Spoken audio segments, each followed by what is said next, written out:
WhatsApp everyone, मैं हूं Rimtan. Welcome back to my YouTube channel. दोस्तों, आज मैं एक्सप्लेन करने वाली हूं much awaited series supernatural series का एपिसोड 5 और 6। दोस्तों, इस सीजन को बहुत ध्यान से देखिएगा क्योंकि इसमें कई इंटरेस्टिंग ट्विस्ट एंड टर्न्स आने वाले हैं जो आपको काफी पसंद आएंगे। अगर आपने इसका एक भी एपिसोड एक्सप्लेनेशन मिस किया तो आपको आगे के एक्सप्लेनेशन समझने में थोड़ी मुश्किल होगी, तो मेरे साथ इस सीरीज में बने रहिएगा। और अगर आप मेरे चैनल पे नए हैं तो चैनल को लाइक, शेयर और सब्सक्राइब कर लीजिएगा ताकि आपको आने वाले लेटेस्ट वीडियोस के नोटिफिकेशन मिलते रहें। So without wasting any time, let's get into the horror coaster ride of this series.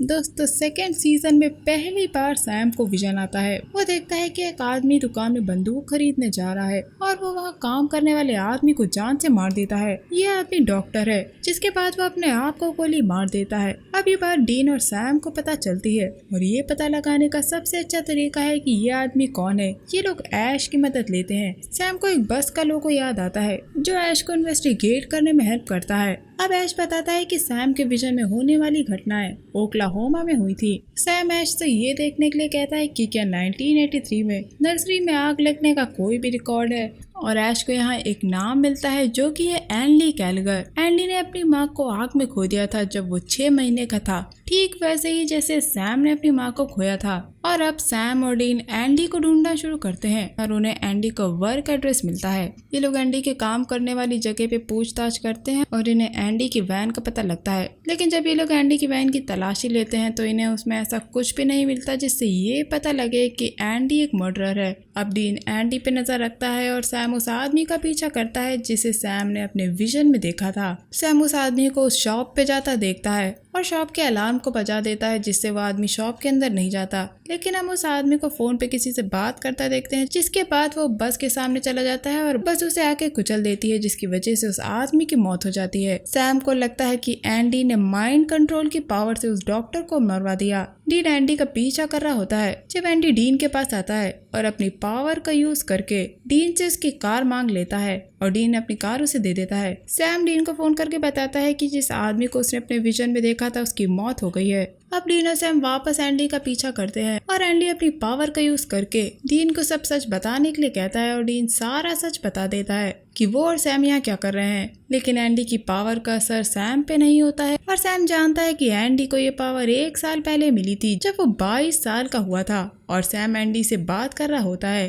कि तभी उसे एक विजन आता है जिसमें वो एक औरत को खुद पे पेट्रोल डालता देखता है और वो औरत खुद को आग लगा के मार देती है क्योंकि किसी ने कॉल करके उसका भी माइंड कंट्रोल किया था। अब डीन पुलिस सायरन की आवाज सुनता है और उसका पीछा करता है। वहाँ पहुँच के डीन सैम को फोन करता है और उसे बताता है कि सैम ने जिस औरत को अपने विजन में देखा था उसने अपने आप को आग लगा के मार दिया। अब एनली, डीन और सैम इस औरत के बारे में पता लगाने की कोशिश करते हैं और इन्हें पता लगता है कि यह औरत एनली की अडेप्टिव मदर थी। अब ये लोग बर्थ रिकॉर्ड को देखते हैं और इन्हें पता लगता है कि एंडी को जन्म देने वाली औरत वही औरत है जिसने खुद को आग लगा के मार डाला था। यानी जो औरत अभी अभी मरी वो एंडी की असली माँ थी और जो डॉक्टर बस के सामने आके मर गया था वो एंडी की माँ का डॉक्टर था। और यहाँ था एक ट्विस्ट जब एंडी को ये लोग बताते हैं कि उसका एक जुड़वा भाई भी है। एंडी सुन के हैरान हो जाता है क्योंकि उसे अभी तक नहीं पता था कि उसका एक ट्विन ब्रदर है और एंडी के जुड़वा भाई का नाम एनसम है जिसको वेबर के रूप में जाना जाता है और हाल ही में एंडी की इससे दोस्ती हुई थी। दोस्तों, ये और कोई नहीं उसी जगह पे काम करने वाला लड़का है जहाँ एंडी काम करता है।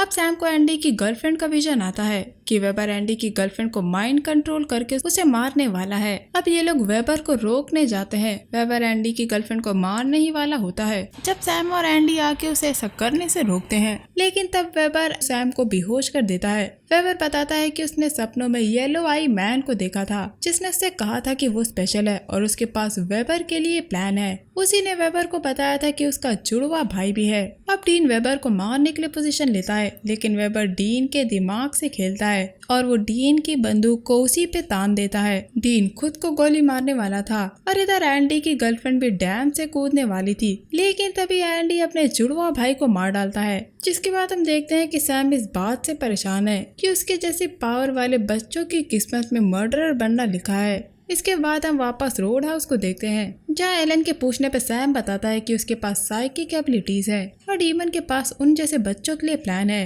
लेकिन आखिर ये प्लान क्या है उसे अभी तक ये नहीं पता है। सैम बताता है कि साइकिक एबिलिटीज के लोग सैम को मिले और उनके घर भी जल गए थे जब वो लोग 6 महीने के थे। और यहाँ एक और ट्विस्ट आता है कि वेबर के साथ ऐसा कुछ भी नहीं हुआ था, यानी अब ये पैटर्न टूट गया है और अब ऐसा कुछ नहीं है जिससे ये लोग ऐसे स्पेशल एबिलिटीज के बच्चों को ढूंढ सकें। इसके बाद हम आ जाते हैं फिलाडेल्फिया पेंसिल्वेनिया के एक अपार्टमेंट में, जहाँ एक लड़की वायरिंग की गड़बड़ी को लेके कॉल कर रही होती है। तभी ऊपर से ब्लैक लिक्विड गिरता है और स्विच पे लिक्विड बहने लगता है और तभी उस लड़की को ईविल आंखें दिखती हैं। जिसके बाद हम रोड हाउस में एलन और जो को बहस करता हुआ देखते हैं, क्योंकि जो को फिलाडेल्फिया के केस के बारे में पता लगा था और वो उसे इन्वेस्टिगेट करना चाहती थी। तभी डीन और सैम वहाँ पहुँचते हैं और जो डीन को बताते हैं कि पिछले हफ्ते एक लड़की अपने अपार्टमेंट से गायब हो गई और वो पहली बार नहीं हुआ है। पिछले 80 साल में ऐसी 6 औरतें गायब हो चुकी हैं जो उसी बिल्डिंग से गायब हुई थी और उन सब के बाल ब्लॉन्ड थे।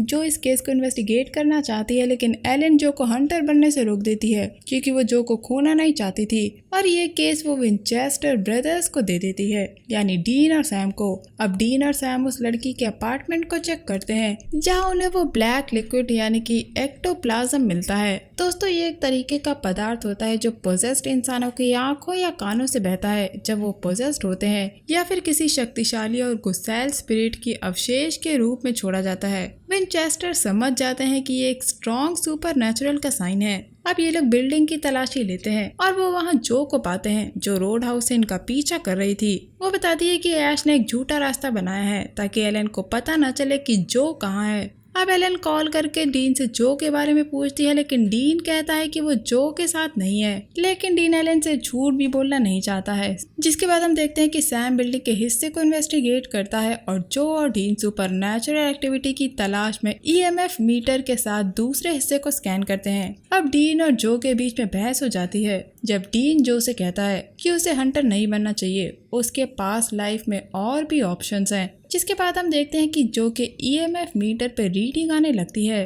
और डीन वहाँ के वेंट में हाथ डालता है तो इन्हें अंदर उन विक्टिम्स में से एक के बाल मिलते हैं। तभी हम उस बिल्डिंग के एक और अपार्टमेंट को देखते हैं जहाँ पे प्लास्टर में क्रैक्स आते हैं और वेंट से एक काला डरावना सा हाथ बाहर आता है और वो ब्लॉन्ड हेयर लड़की को खींच ले जाता है। इधर डीन और जो बात कर रहे होते हैं जब जो बताती है कि उसके डैड हंटिंग पे थे जब वो मारे गए थे, इसीलिए वो अपने डैड के लिए ऐसा करना चाहती है और वो उनके लिए हंटर बनना चाहती है। तभी सैम आके उन्हें बताता है कि एक और लड़की गायब हो गई है। अब ये लोग उस बिल्डिंग की हिस्ट्री का पता लगाते हैं। तब इन्हें पुरानी फोटोज से पता लगता है कि उस बिल्डिंग के बगल में जेल हुआ करती थी जो कि 1835 में बनी थी और वो लोगों को फांसी उसी खाली जमीन पे दिया करते थे जहाँ पे अब ये बिल्डिंग बनी है।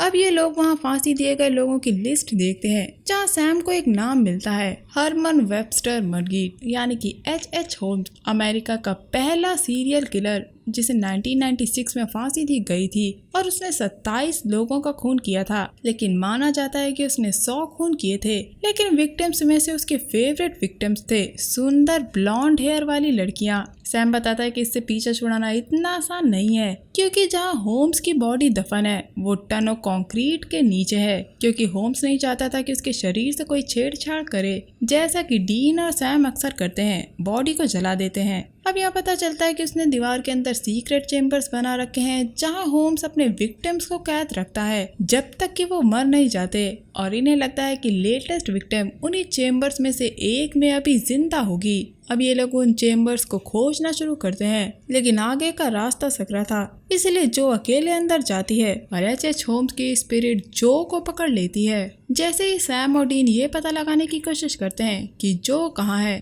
तभी एलन डीन को कॉल करती है क्योंकि एलन को पता लग गया था कि जो उनके साथ फिलाडेल्फिया में है। डीन मानता है कि जो उसी के साथ थी जिसको अब किडनैप कर लिया गया है। तब एलन कहती है कि वो पहली फ्लाइट पकड़ के वहाँ आ रही है। अब सैम जो का पता लगाने की कोशिश करता है, तभी उसे पता लगता है कि H.H. होम की स्पिरिट अपने विक्टिम्स को उनके अपार्टमेंट की बिल्डिंग के नीचे बने सीवर के सिस्टम में पकड़ के रख रही है। इसके बाद हम सीवर सिस्टम के अंदर के चेम्बर्स को देखते हैं जहां हम जो को बंधा पाते हैं और वहीं पे लेटेस्ट विक्टिम ट्रेसा भी बंद थी। अब वहां होम्स की आत्मा आती है और वो जो से कहती है कि जो उसका फेवरेट शिकार है, लेकिन जो अपने डैड के चाकू से होम्स की आत्मा पे वार करती है और उसकी आत्मा कुछ पल के लिए वहाँ से चली जाती है। जिसके बाद हम देखते हैं कि डीन और सैम सीवर सिस्टम के अंदर उन चेम्बर्स को ढूंढते हैं और उन्हें जो मिल जाती है और ये लोग जो और ट्रेसा दोनों को छुड़ा लेते हैं। अब ये लोग होम्स की आत्मा को फंसाने के लिए ये लोग जो को वहाँ बैठा देते हैं और जब एच होम्स फिर से आता है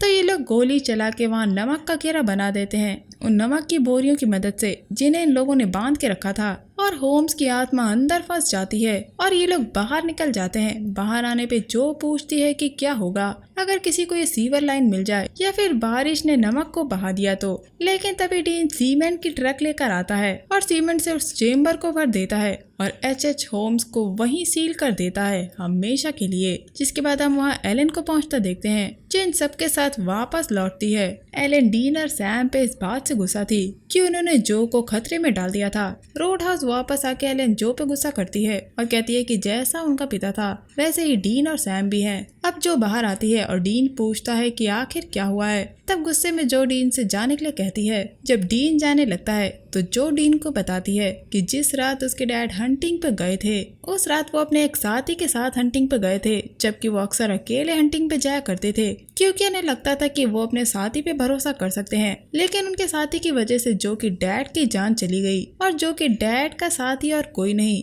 डीन और सैम के पिता थे। जो कहती है कि डीन के डैड ने जो कि डैड को मरवा दिया था इसलिए डीन वहाँ से चला जाए और उससे कभी ना मिले। जिसके बाद डीन और सैम अपने रास्ते चले जाते हैं और बस ये एपिसोड यहीं एंड हो जाता है। दोस्तों आगे के आने वाले एपिसोड बहुत इंटरेस्टिंग होने वाले हैं एंड आई एम श्योर आपको वो एपिसोड बहुत पसंद आएंगे। तो मेरे साथ इस सीरीज में बने रहिएगा। और ये था मेरा series explanation supernatural series season 2 के एपिसोड 5 और 6 को लेके। उम्मीद करती हूँ आपको ये एपिसोड पसंद आया होगा। अगर आपको ये एपिसोड पसंद आया तो मेरे चैनल को लाइक शेयर और सब्सक्राइब जरूर करिएगा। मैं मिलूंगी आपसे अगले वीडियो में, तब तक के लिए अपना बहुत ख्याल रखिए। Stay safe, keep hunting, lots of love.